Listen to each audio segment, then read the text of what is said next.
Vamos falar sobre a questão Bolsonaro-Moro. Eu gostaria de começar falando do cenário em que estávamos quando da eleição do presidente Bolsonaro. Raimundo Faoro estabelece o conceito de estamento burocrático para falar das elites, dos grupos de interesse, de partidos, pessoas que se adonam do Estado, que têm poder e se adonam do Estado como se fossem propriedade deles. Isso acontece desde a Nova República, onde a gente vê um revezamento no poder de partidos de centro-esquerda, né? Quando o PT chega no poder, ele também aplica a teoria do Antônio Gramsci, que é a técnica de ocupação de espaços para fazer a chamada revolução cultural, ou seja, para fazer com que a gente se torne esquerdista sem nem perceber, aparelhando universidades, escolas, para espalhar o ideário revolucionário. Isso se dá também na grande mídia, de modo que, além disso, o PT ainda instaura um sistema de corrupção como método de administração do Estado, fazendo com que tudo se volte a financiar o seu projeto de perpetuação no poder, de acabar com todas as liberdades dos cidadãos, subjugar de vez por todas o povo brasileiro ao sistema comunista, sendo subserviente ao Foro de São Paulo. Então, a gente estava vivendo esse cenário até chegar no impeachment da Dilma, né? Ao mesmo tempo que tudo isso ocorria, começava a se destacar na Câmara Federal um deputado baixo clero chamado Jair Bolsonaro, que era politicamente incorreto, falava verdades inconvenientes, mas se destacava pela sua sinceridade e por falar a língua do povo e por endossar a maior parte dos valores do povo brasileiro. Quando a gente chega na campanha presidencial propriamente dita, ele não tinha dinheiro, não tinha partido, não tinha imprensa do lado, ao contrário, a imprensa só batia, mas ao mesmo tempo ele já tinha percorrido todo o Brasil e tinha sido alçado pelo povo como candidato do povo brasileiro contra todo esse estamento burocrático que a gente via até então. Então, o Bolsonaro, ele defende que valores, que são a maior parte dos valores também defendidos pelo povo? Primeiro, o amor à pátria, o patriotismo, ou seja, ele defende a soberania nacional contra a nova ordem mundial, contra esse plano maléfico, não só da ONU, da OMS, da elite metacapitalista, que está alinhada totalmente com a esquerda, que quer descriminalizar aborto, todas essas pautas nefastas, destruir a família e impor esse cerceamento até da liberdade de expressão nas redes, né? Que a gente vê, então, que eles querem realmente destruir as soberanias nacionais. Então, do ponto de vista internacional, a gente percebe que ele defende a nossa pátria, a nossa terra.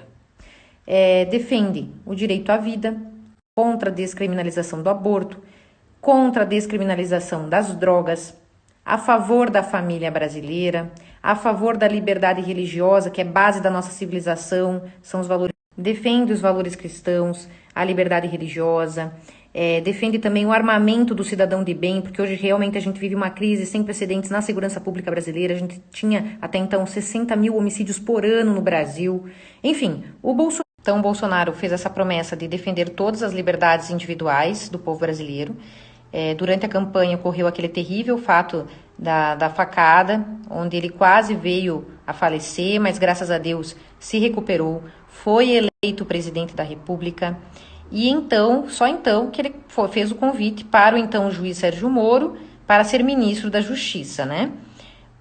O juiz Sérgio Moro era reconhecido nacionalmente por ser um símbolo do combate à corrupção, então nada melhor do que chamar uma pessoa que tinha então esse compromisso com a moralidade, né?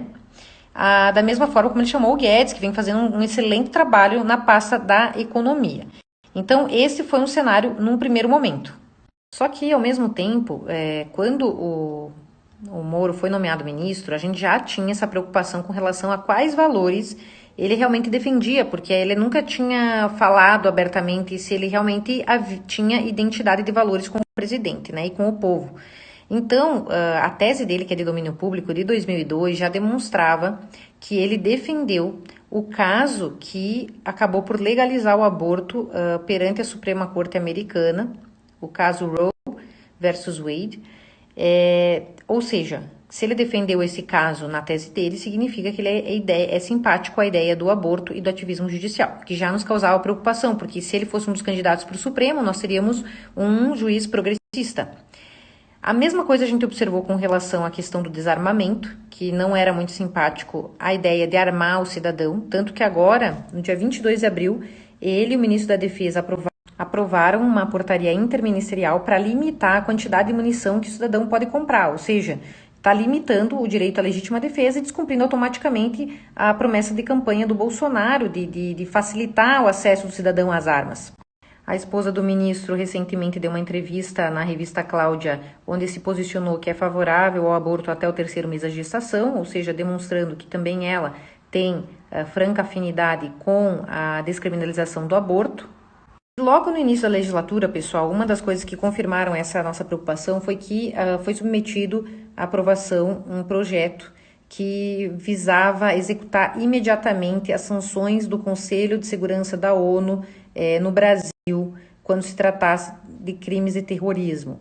Nós questionamos na época de que isso violaria a soberania nacional, porque normalmente as decisões de organismos internacionais, elas sempre passam pelo filtro do Poder Judiciário brasileiro, para ver se está violando a soberania nacional, os costumes, e neste caso, ele chegou a ligar, eu lembro que ele ligou pessoalmente, ligou no meu celular para tentar convencer de que se a gente não aprovasse esse projeto, a gente sofreria algum tipo de desqualificação por parte da ONU, ia inviabilizar alguma coisa, mas ele em nenhum momento ele questionou se isso violaria a soberania nacional. Então isso realmente aconteceu no início da legislatura, o que me deixou ainda mais preocupada. O que falar então desses decretos inconstitucionais? Chegaram a proibir as pessoas de andarem nas ruas, chegaram a prender mulheres que durante a quarentena estavam circulando. O próprio ministro chegou a editar uma normativa, uma resolução para prender as pessoas. A gente sabe que não existe crime, não existe prender pessoa sem que ela esteja em flagrante delito. E não há delito se não há lei anterior que defina que delito é esse. Não há cerceamento à liberdade de ir e vir, senão em situação de decretação de estado de sítio. Ou seja, quando o nosso próprio ministro da Justiça não defende os direitos dos cidadãos, como foi no caso desses decretos inconstitucionais, realmente a gente vê que não há uma compatibilidade de valores. Então, nós entendemos que o presidente tem que ter no seu corpo de ministros pessoas que têm uma real afinidade com os valores que ele está defendendo. Se não há essa afinidade, é uma questão de tempo haver essa divisão. Então, ela ia acontecer mais dia ou menos dia. Foi lamentável e indigna a forma como ele escolheu sair do governo, saiu atirando, saiu falando coisas que não fazem sentido, porque a questão da nomeação, seja do diretor-geral da polícia, seja da publicação no Diário Oficial, são todas prerrogativas do presidente da República. Essa questão dos relatórios está prevista no artigo 87, inciso 3º, de que eles são obrigados a enviar relatórios das atividades, ou seja, é algo totalmente legal. Essa questão da ingerência na polícia não faz sentido, até porque se o Lula, em 2007, como está publicado na Folha de São Paulo, trocou por estar insatisfeito e não era crime de responsabilidade, por que agora seria? Então, é uma outra coisa que não faz sentido. E também tem que ser averiguada essa questão de suposta prevaricação ou corrupção passiva quando ele exige uma pensão para a família. Então, meus amigos, essa questão de acusações levianas, tem que ver primeiro se o Moro tem provas do que ele está alegando, né? Porque esses prints não servem como provas de nada, né? Até porque no print trocado com o presidente da República só confirma uma preocupação legítima com relação ao inquérito ilegal, inconstitucional do Supremo Tribunal Federal, que se colocou como vítima, órgão julgador, acusador, investigador e censor também da imprensa, né? Então é uma questão absolutamente legítima.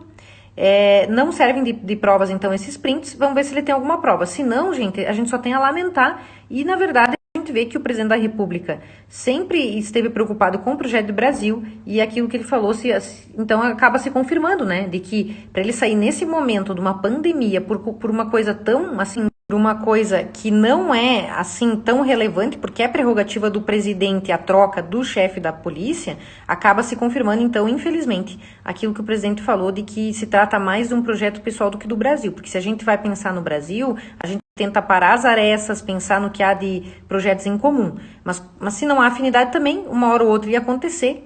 E agora o Procurador-Geral da República vai fazer esse pedido de abertura de inquérito. Legalmente, então, tem que ser cumprido esse requisito. O Supremo permite a abertura do inquérito, vai haver a investigação, ele vai ser interrogado, ele vai ter que apresentar provas do que ele está alegando, senão também ele vai ter que ser responsabilizado por fazer essas acusações. E aí, pessoal, vida que segue e nós seguimos também. Então, pessoal, apesar dessas turbulências, vamos continuar cumprindo a promessa de defender os valores do povo brasileiro. A gente sabe que não seria uma tarefa fácil, mas vamos em frente, que temos muito trabalho pela frente.